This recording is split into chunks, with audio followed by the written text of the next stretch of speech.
She's more than I am, but I've got friends who are Muslim. They, it seems like a peaceful religion itself. So I'm interested in finding out a bit more about spirituality. Yeah, but it's I'm not really asking about the people. I'm more asking about truth and falsehood, right? Because it's what matters is what is true. Like, okay, people can follow falsehood and be nice people. Yeah. You agree? For myself, I'm not the most spiritual person.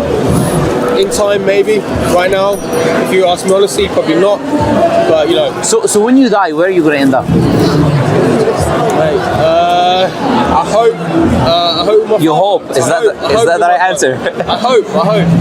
Is the right answer to say I hope, or to actually have an idea of where you're going to end up? That's where I'm confused, my friend. Yeah. So that's why I don't believe there's such thing as I'm religious or I'm not religious. Yeah. You're a human in the end, and you will die one day. Yeah. Whether you want to call yourself religious or non-religious, the fact is death comes to everyone. And when you say later on, it assumes that you know when you're going to die.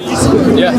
And you know people who died younger than you. Of course, yeah, right? Yeah. If you know people who died younger than you, who gave you a guarantee you'll live longer. So if you're a person who cares about truth and believes truth is a valuable thing, and intelligent enough to understand that what matters is what comes later, is not what is happening today, is that you will start doing your investigation, right? Yeah. And as I said, what matters is truth. Yeah. Because I know, there are some nice people as Christians, there are some nice people as Sikhs, there are some nice people as Hindus. It doesn't make Hinduism the truth. It doesn't make, you know what I'm trying to say? 100%. Yeah, so we've got to investigate that religion itself. And through investigation, you'll come to the conclusion whether this is true or false. For myself, I see us all as people. Yeah. And wherever we all end up, that's where we end up. I don't. That's so generic. Very generic. I know. That is just like, you know what, in a way, avoiding to answer the question. It's avoiding. You don't determine where people end up. I don't. Who determines? Of course. Who determines? God determines. The one who created you. Exactly. Look, the one who made you, the creator who made you, is the one who determines where you will end up. Because if there is heaven and hell, then who created heaven and hell?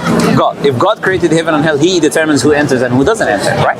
So you can say the generic thing you just said, but that is your opinion. That is not what God is going to do what you want to do or what I want to do. He's going to do what He wants to do, right? Ultimately, for me, we be good people. How can you be a good person? What is good and bad? Where are you good and bad from? That's where all the complications. Yeah. come So, from, so right? for you to say I'm a good person, you're assuming you know what is good and bad. A little bit, yeah. Okay, where do you get it from? Something inside. No, okay, but like, if good and bad was, as you said, something inside us. Don't hurt people. Don't. Okay, why is hurting people bad? Well, if I get benefit from it, I'm hurting people, I'm getting money, I'm a robot. You want to be. Not hurting people needs to benefit everyone. That's your opinion. It's a communal kind of vibe, right? Like you need to. But that's your opinion. Care about everybody. But that's your opinion. Do what you need to do to care about everyone. It is my opinion. No. For me, it works better for me that I do what I want to do because it gives me more benefit. Listen, look.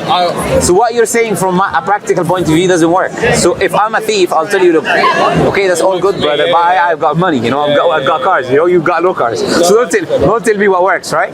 Thing is this: without God, religion, objective morality, it is just your opinion. It gives you direction. No, it doesn't just give you direction, but me and you can settle disagreements by saying that God said so, therefore it's wrong. Yeah.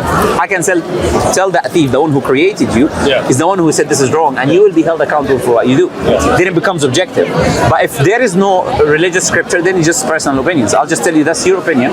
I've got my personal opinion. I don't care about your personal opinion, and I'm benefiting my way. This is where someone like I don't have an affiliation to either, so I want to learn as many as I can to understand. Okay, which fits me best. Yes, yeah, but you cannot be a good person without believing in God. You cannot be a good person without doing what God told you to do. Do you know why? Because you can do things in this life, but God is not your intention because you don't believe in Him. Then God is not going to reward you for something you didn't do for Him. Do you agree? So then when you die in the afterlife, you cannot say, God, I've been a good person because you did nothing for Him. You did it for yourself. Right. Like people who donate to feel good about themselves. People who donate for people around them to praise them. Right? So because they have this innate sense of you have to be thankful to something. So some people are thankful to themselves. Sometimes to nature, creation of God. They just sit down and thank nothingness, literally. Right?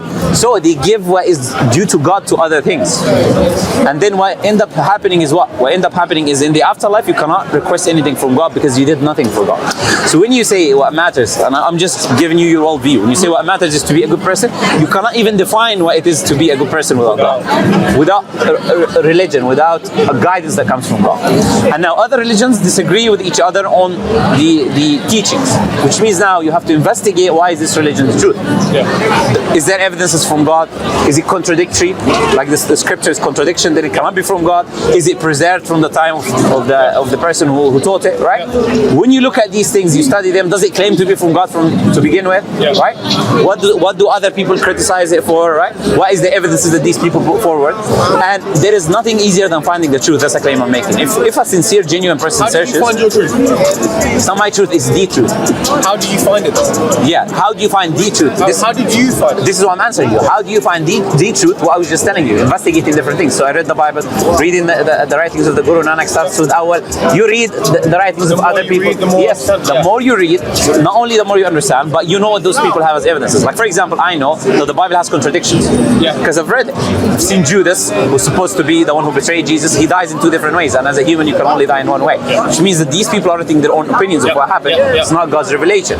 You look at, for example, Hinduism and the information about how the sun has 7 horses pulling it, the earth has a bull holding it. I'm an ancient history buff. I love ancient Greek, ancient Rome, all that kind of stuff. So all of the pantheon of gods that exist in there.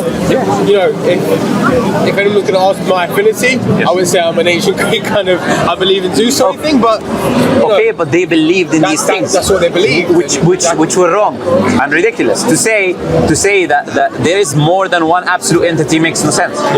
Because if there is 2 gods, assuming 2, let alone now how many gods the Greeks had, one wants you to die, one wants you to live. What happens to you? Conflict. It's either you die, you live, or nothing happens to you. If you die, only one is a true God. And if you live, only one is a true God. And if nothing happens, they're both not God. They couldn't even affect their own wealth. They couldn't even control their own creation. Now imagine how many gods according to the Greeks. Now one was thunder, one was rain, one was this and that. Okay. I can tell you. Okay, yeah. So the thing is, you cannot have more than one absolute entity by definition, by basic logic. And they will outstrip one another in power if they have power. And if one was more powerful than the other, then he is the God. The other one is. One thing that's really interesting me and my wife is, obviously, Islam is a huge religion in the world right now. It's it is the biggest growing religion. It's the biggest or second biggest? No. In numbers, it is the second biggest. Yes. Yeah. But in growing, it is the biggest growing religion. So it will be the biggest very soon, basically. 100%. And there's a reason for it. There's a lot of people are reading. It's the truth. Reading, Yes. description and starting to be like understanding them. Oh, okay, I get this. In the same way, you'd read a certain book, you'd be like, let's say science book. Oh, gravity is because. Or 1 + 1 = 2, etc. Yes. And they're like, okay, I understand now. And I think that's what me and her want to find out. Absolutely. And the thing is, the Quran says, Allah have created us with something called the fitrah. It's an innate way to recognize Him. So when you be reading the Quran, you will see that fitrah is awakening, that this makes sense. This is something has already been instilled within you, pure instilled within you by the Creator. To recognize the things that you're saying about. Listen, brother, I hate everything that's happening right now. My friend, it's everything in the world that happened. I'm like I said, I'm Sikh. Yes. For me, we are brothers. Look, in humanity, we're all brothers in humanity. We all come from Adam, from that sense. We're all brothers in that thing. There's no doubt. And Islam teaches you to be good to anyone, whether he's a believer or a non-believer, as long as he doesn't fight you. Because if your religion, he doesn't want to pick you out of your home, you have to be good and righteous towards them. The teachings of the Quran. So I'll let you read, inshallah. If you got any questions, you're welcome to come back. Yeah? Thank you very much. It's a pleasure talking. Lovely meeting you. No problem. Lovely meeting you. See you. Sorry.